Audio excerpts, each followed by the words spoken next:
You are walking into your kitchen, first thing in the morning, and before you even turn on the light, it greets you. That smell, you know the one. It comes from the trash can under the sink, or from the drain, or from the sponge sitting wet by the faucet. A little sour, a little rotten. The smell of yesterday's food, going bad. You have gotten used to it. You spray something over it, a chemical, a can of air freshener you paid, plainly, $4 or $5 for at the store. It hides the smell for an hour. Then the smell comes back. It always comes back, because you are only covering it, not stopping it. Now let me tell you about another kitchen. In my kitchen, and in kitchens all across Japan, there is no bad smell. There is no can of chemical spray under the sink. There is no rotten sourness rising from the drain in the morning. And it is not because we are cleaner people or richer people. It cost us almost nothing. It is because long ago we learned to stop the smell before it is ever born. Plainly, we do not fight the bad smell. We prevent it. And the difference between hiding a smell and preventing it is the difference between a kitchen you escape from and a kitchen you love to stand in. My name is Kenji Takara. I am 81 years old, and I live in Okinawa, in the warm south of Japan, where the summers are hot and wet, the very weather that makes food spoil fastest, and kitchens smell worst. And yet our kitchens do not smell. Beside me, as always, is my wife, Yuki. She is 78. She keeps our kitchen the way her mother, Kimiko, kept hers, in a small house with no air conditioning, in heat that would turn a Western kitchen sour in a single afternoon. Kimiko learned it from her mother before her. This is a chain of habits, passed hand to hand, mother to daughter, for 100 years. And today, plainly, I will hand that chain to you. In the next 20 minutes, I am going to teach you why Japanese kitchens stay fresh, not with a single trick, but with a handful of small, cheap, daily habits that work together. I will explain the real reason food smells bad in the first place, the true science of it, so you understand what you are fighting. I will give you each habit, one by one, exactly how we do it. I will tell you honestly what can go wrong and where people fail. And I will show you the real money, how much those cans of spray and those chemical cleaners cost you in a year, and how little it costs to never need them again. Because let me say it plainly, the bad smell in your kitchen is not something you must simply accept and cover up forever. The companies that sell you air freshener want you to believe that. They want you to spray and buy another can and another. A single household can spend $40, $50, $60 a year on sprays and plug-ins and scented chemicals, just to cover a smell that a few free habits would erase completely. That is money, carried to the store, month after month, to hide a problem instead of solving it. In Japan, we have a word that sits at the center of how we live, motenai. It is the deep feeling of shame at waste, the understanding that everything has value, and to waste it, or to let it rot, is a small disrespect. A kitchen that smells bad is a kitchen where something is being wasted. Today, you and I, we fix that at the root. Quick word before I begin, and I won't bring it up again. Everything I share here, there's far more of it than fits in one video. So I gathered it all into one book, The Takara Method. And right now I'm keeping it at a special price, lower than it'll normally be. The link's in the description, or point your phone at the code on screen. That's all. Now let me show you today's. Before we go further, one small thing, and then I will not mention it again. Yuki and I have gathered these old kitchen habits, all of them, into a book at Kenji Takara, Calm, for anyone who wishes to keep them in one place. That is all. It waits there if you want it. Now, let us begin. So let me tell you the first principle, the one idea that everything else rests upon. A bad smell is not a thing in itself. A bad smell is a message. It is the smell of bacteria. Eating. When food sits warm and wet and open to the air, bacteria land on it and begin to feed. And as they feed, they release gases. And those gases are the stink you smell. So understand this plainly.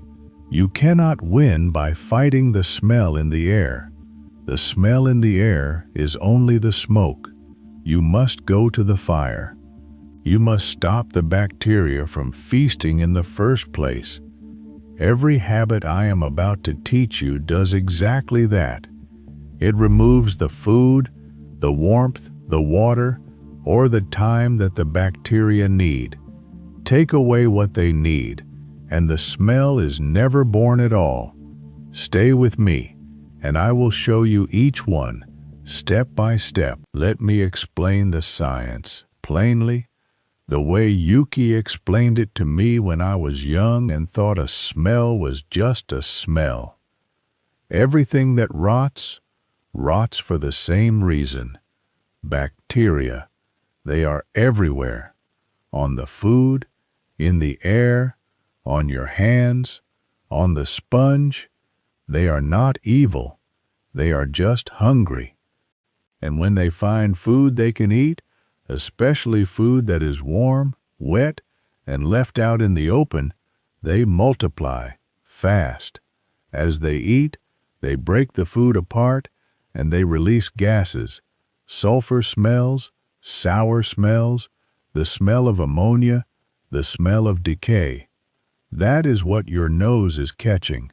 The bad smell is the exhaust of 1,000,000 tiny mouths, feeding, so the bacteria need 4 things to make that smell.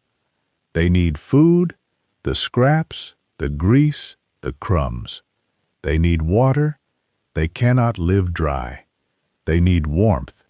Heat makes them multiply faster, which is why your kitchen smells worse in summer than in winter. And they need time. Left alone, a few bacteria become billions overnight. Remember those 4: food, water, warmth, time. Every single Japanese habit I am about to give you takes away one or more of these 4 things. That is the whole secret. We do not attack the smell. We quietly starve the thing that makes it. Now let me give you the habits, one by one, the way we truly do them in Okinawa. The first habit: deal with the trash every single day and keep it dry. In the West, I have seen kitchens with one large trash can that is emptied maybe twice a week. That can is a warm, wet, dark house for bacteria, a paradise for them. In Japan, our kitchen bins are small on purpose. A small bin fills fast, and a full bin gets carried out. But here is the deeper part, the part people miss. Wet garbage is the enemy. Water is one of the 4 things bacteria need. So Yuki never lets wet scraps sit loose in the bin. Vegetable peels, fish skins, anything wet. She wraps them, or she drains them, or better still, she dries them. In old Japanese kitchens, there was a small mesh basket in the corner of the sink, the triangle basket we call it, and wet scraps went there first, to drain, so no water dripped down into the trash to feed the smell. Small bin, dry scraps, emptied daily. That one habit alone removes half the smell in most kitchens, and it costs you nothing. The second habit, the sink drain and the sponge, the two most forgotten sources of smell in any kitchen. Think about it, plainly. The drain is warm, wet, dark, and coated in tiny bits of food. All four things the bacteria need, in one place. And the sponge is the same, a wet, food-soaked thing left sitting on the counter, growing bacteria by the hour. In Japan, we clean the drain often, not once a year. A simple thing, once a week, pour boiling water down the drain. The heat kills the bacteria living there. For a deeper clean, baking soda first, then vinegar. It foams, it loosens the grease, and then hot water washes it away. As for the sponge, Yuki wrings it out completely dry every single night and stands it up so air reaches all of it. A dry sponge cannot grow smell. A wet sponge is a farm for it, and every week or so that sponge is either boiled or replaced. A sponge costs a few cents. Your nose is worth more. The third habit, never let food cool down inside a closed, warm space. This is a subtle one, and it matters. When you cook rice or fish or vegetables, and you put the warm leftovers straight into a sealed container and into the fridge, or worse, leave them out on the counter, you have created the perfect warm, wet, closed home for bacteria to grow before the cold ever reaches the center. In Japan, we let food cool properly. In the open air first, spread out, before it is stored. Yuki spreads the warm rice on a wide, flat tray so the heat and steam escape quickly. Cool fast, then cover, then chill. Warmth is one of the four needs. Take the warmth away quickly, and you take away the bacteria's head start. The fourth habit, store food so the air cannot reach it, and so it cannot reach the air. Open food in a fridge does two bad things. It dries out and spoils faster, feeding bacteria, and it releases its own smell into the whole fridge, so that everything begins to smell of everything else. The Japanese kitchen is full of small, lidded containers and tight wrapping for exactly this reason. Fish, especially, the great source of kitchen smell, is wrapped tightly and used quickly, never left open on a plate in the fridge.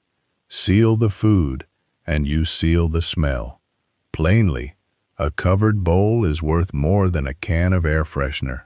The fifth habit, and this is where the true old wisdom lives, charcoal. In Japan, we use a special charcoal called binchotan. For hundreds of years, people have placed a piece of this charcoal in the kitchen, in the fridge, even in the water jug. Why does it work? This is real science, not superstition. Charcoal, when made a certain way, becomes extremely porous, full of millions of tiny holes, so many that a single small piece has an enormous hidden surface area inside it. Those tiny holes trap smell molecules and moisture out of the air. It is called adsorption. The molecules stick to the surface of the charcoal and are held there. This is the very same reason the water filter in your home uses activated carbon. It is the same principle.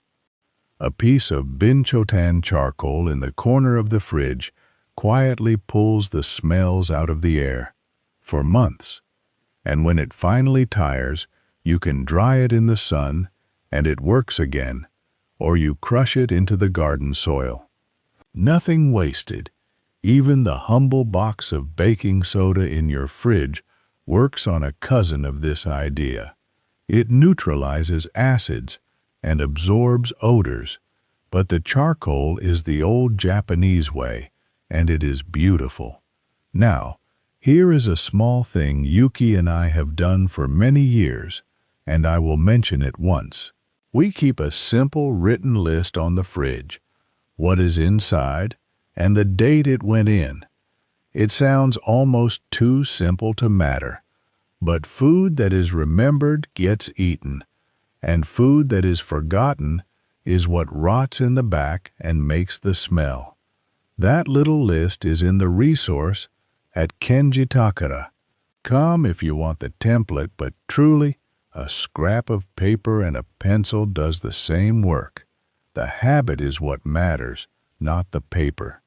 The sixth habit, green tea and citrus, the gentle deodorizers that also honor Matenai. When Yuki finishes making tea, the used tea leaves are not always thrown away.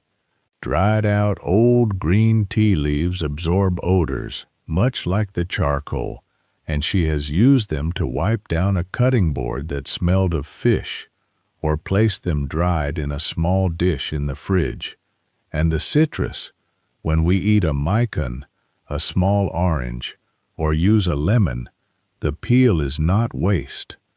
Rubbed on a cutting board or on the hands, citrus peel cuts through fish and onion smells because the oils in the peel dissolve the smelly compounds. Simmer a few citrus peels in a little water on the stove, and the whole kitchen fills with a clean, bright smell.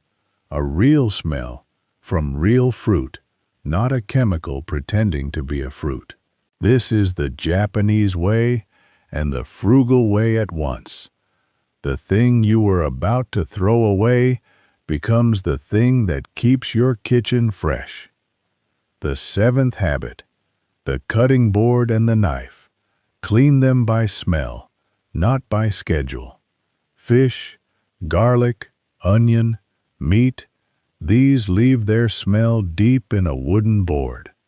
In Japan, the board is washed immediately after the smelly food, not left for later, because the longer it sits, the deeper the smell goes, and the more the bacteria grow. Salt is the old cleaner here.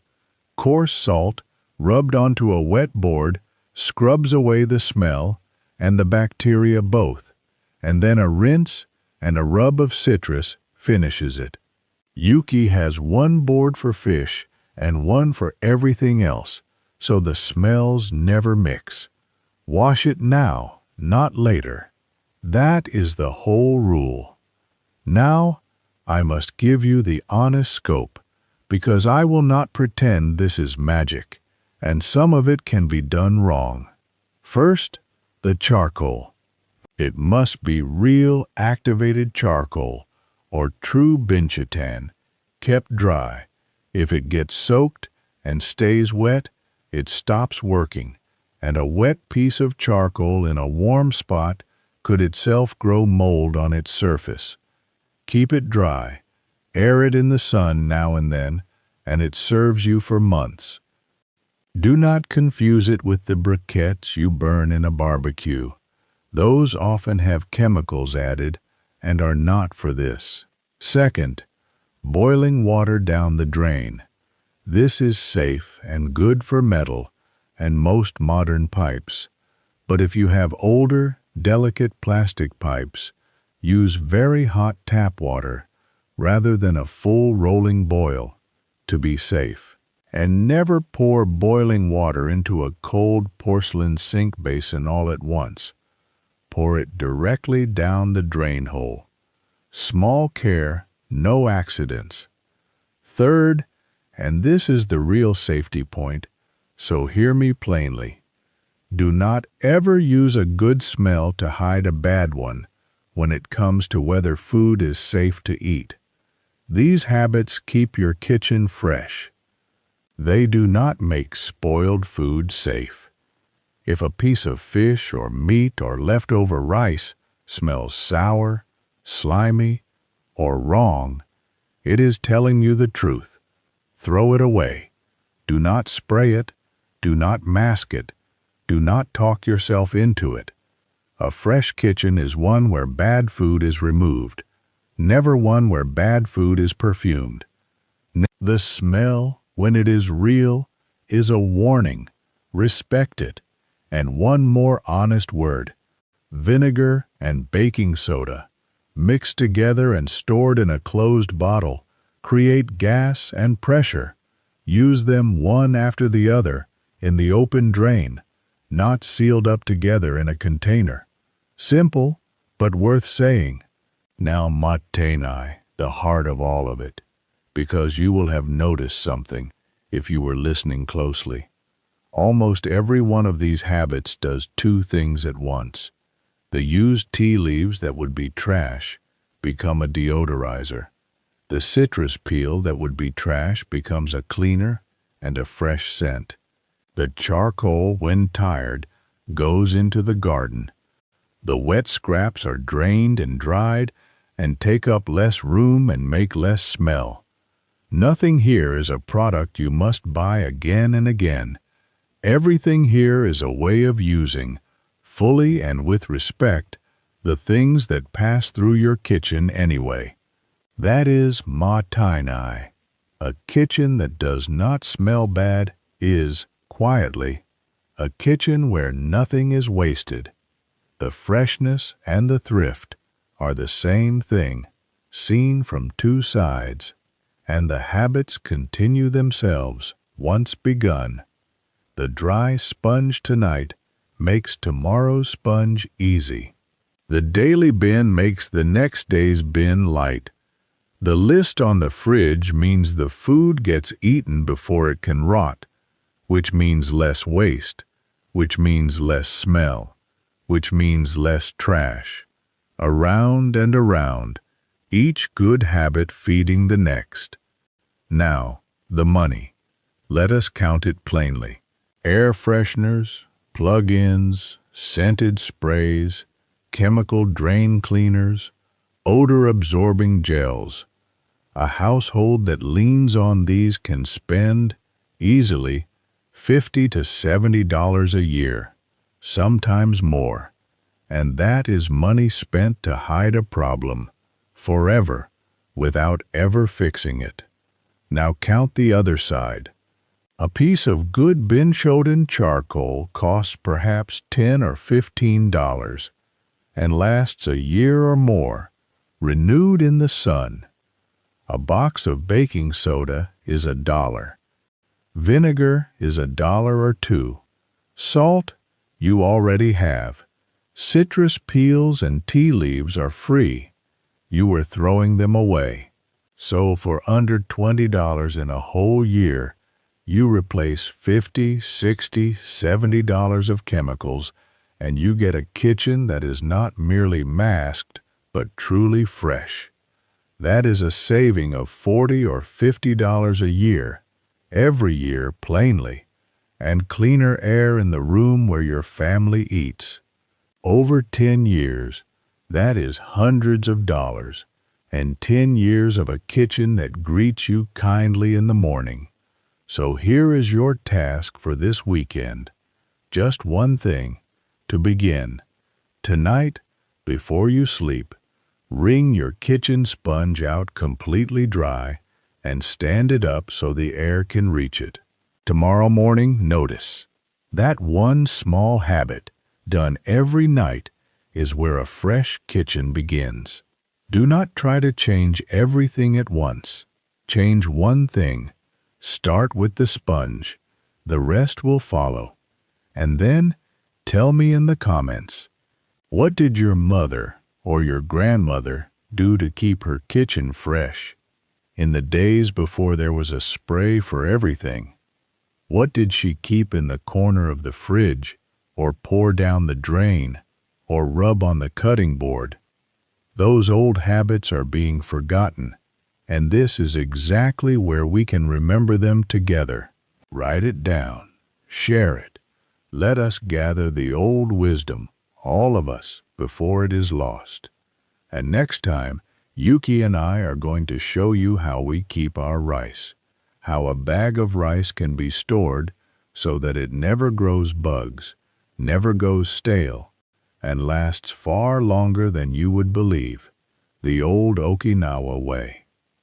If you wish to learn it, stay with us, subscribe, and walk this quiet old road beside us. Let me leave you, as always, with the whole thing in a single sentence. Do not hide the bad smell. Take away the food, the water, the warmth, and the time that make it, and your kitchen will stay fresh on its own.